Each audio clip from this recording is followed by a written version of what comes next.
You're watching BBC News with me, Lucy Gray, and the breaking news that's happening this hour. We're hearing from Islamabad that the former Prime Minister, Imran Khan, has been arrested. He was appearing in court on charges unrelated to this arrest. He's been arrested. We're hearing from his party and from the police that he's been arrested. Caroline, as I was just saying, we haven't heard yet exactly why he's been arrested. Well, we've heard from the Islamabad police that this is on corruption charges. And as you mentioned earlier, Lucy, there have been multiple charges and multiple cases against Imran Khan, ranging from terrorism to corruption charges, to not using or declaring state money in the way that he should have declared it. Now, this particular case, as we say, the police have said that this is to do with corruption charges. We know he was appearing in court on corruption charges today, one of the many court cases that Imran Khan is currently being charged with. Now, what we are waiting to hear a bit more information about is exactly what happens next, where he has been taken to. We are waiting to hear details about the police station, and also waiting to see a reaction. We're already seeing strong reaction on social media from Mr. Khan's party, the PTI party, and from their supporters, sharing videos and footage that they say is of the moment that Mr. Khan was arrested. We've seen footage of him being taken from the courtroom, surrounded by police, some of whom we've seen are wearing a sort of riot gear. There are some crowd shots which appear to show police in riot gear with shields as well. We've seen Mr. Khan then be taken into a car and then driven out from the Islamabad High Court, where he was appearing on those corruption charges earlier this morning. Yes, now, we're looking at those pictures. Hearing Caroline, just so you know, because you probably can't see the feed, but we're showing these pictures now, which are from the PTI's official Twitter page, which is, as you're describing, these riot gear, these police officers in riot gear with truncheons walking Imran Khan quickly into a car and then jumping on the back of it. A huge group of riot gear police officers marching him towards a vehicle. As I say, these are from the PTI's official Twitter page. And as we were saying, Caroline, over the last few months, his party say that there have been over 100 court cases against him and charges, including terrorism, corruption and contempt of court. They've been hearing things like he's been charged of unlawfully selling state gifts given to him by foreign dignitaries. There's been a huge list of accusations against him, haven't there, over the last few months? Yes, and this is something that Imran Khan and his party, the PTI, have attempted to try to use to almost bolster his reputation, to suggest that everybody is throwing everything they can at him to try to bring him down, and Imran Khan keeps marching on. Now, according to, of course, the government, the authorities, his opposition, they would say that actually this is another example of all the wrongdoing that Mr. Khan did while in power, and these are examples of him trying to brush them off of not following the law of the land. Mr. Khan refers to the law here and these attempts to try to keep bringing him to court as being the law of the jungle rather than the law of the land. So this is the ongoing conversation, argument that's been happening in Pakistan. And I think you can't underestimate how much of Pakistan society has been pulled into some of this drama.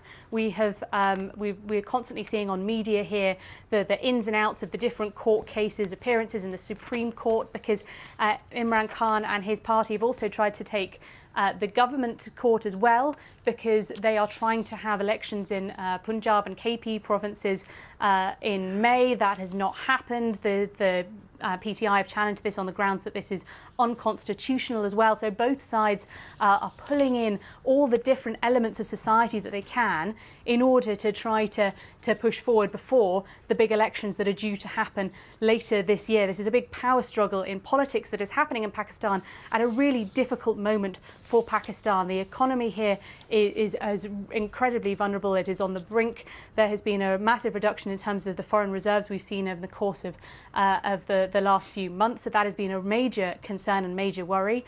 The Pakistani rupee is devalued quite significantly against the dollar. And in the meantime, you've got a country that is struggling with very high inflation, people struggling to be able to buy food, to be able to feed themselves. You've also got millions who are still affected by last year's devastating floods as well. So plenty of other big questions in Pakistan. And yet one of the key ones that has pulled in a large amount of the media, a large amount of the courts, and of course all of the politicians, is who is running Pakistan and what will happen next. This big power struggle is really at the centre of this. And of course, this is a pretty major development in that, Lucy. And just to remind people the context of this, he was ousted from his position as Prime Minister in April last year, wasn't he? He had a vote of no confidence. He then responded to that. He refused to accept it. He responded to that with all sorts of rallies around the country. And we've seen over the months people surrounding his house, his supporters surrounding his house when the authorities have tried to go to arrest him. He does still enjoy good support there, doesn't he? Yes, so Imran Khan was the Prime Minister until April last year, when he was ousted in a vote of no confidence.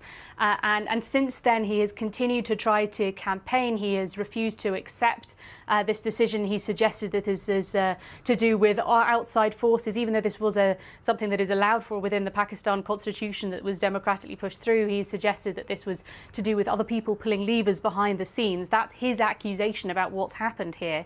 And he's continued to campaign. He's continued to try to push for early elections and has continued to try to push for the elections that are due to happen later on this year, national elections. He has essentially been on a campaigning platform ever since he was ousted back in April. That's something that he's refused to take lying down. In the meanwhile, that's meant that it's very difficult for the government here, who've ended up being pulled into these conversations, in this power struggle conversation, particularly recently in the last few months, while they also have these very big questions to try to deal with here in Pakistan as well. And you might remember, in terms of economy, we know that there have been ongoing conversations and discussions with the IMF, the International Monetary Fund, to try to get money that would be able to help Pakistan out of this very difficult economic circumstances.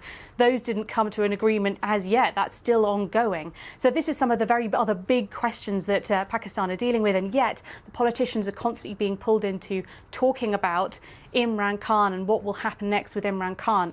As you mentioned, we've seen previous images back in February when there were attempts to arrest Imran Khan from his house in Zaman Park in Lahore, and we saw crowds of his supporters come out to try to stop the police from doing that, and we saw them being pushed back by tear gas and water cannon as well, which I think, from being in Zaman Park and speaking to the protesters, a lot of people then, that sort of hardened a lot of their views towards it. They felt that they were there defending Imran Khan, that they were the sort of last bastion to stop him from being arrested. Now, things have calmed down during the course of Ramadan, over the course of the last month or so, but of course Ramadan finished a week and a bit ago, and since then we've known that there have been more court cases coming up. This was one of the court cases that Imran Khan has appeared to have here in the capital, in Islamabad, and of course that we hadn't particularly anticipated that there was something dramatic going to happen today, but of course we now know that Imran Khan has been arrested. That has been confirmed by the Islamabad police here, and on top of that they said that he's been arrested on corruption charges. And I think, Lucy, it's also worth noting that they have issued this Section 144, which means that there are no gatherings or protests allowed in Islamabad following his arrest. Well, it'll be interesting to see if people stick to that. Thank you.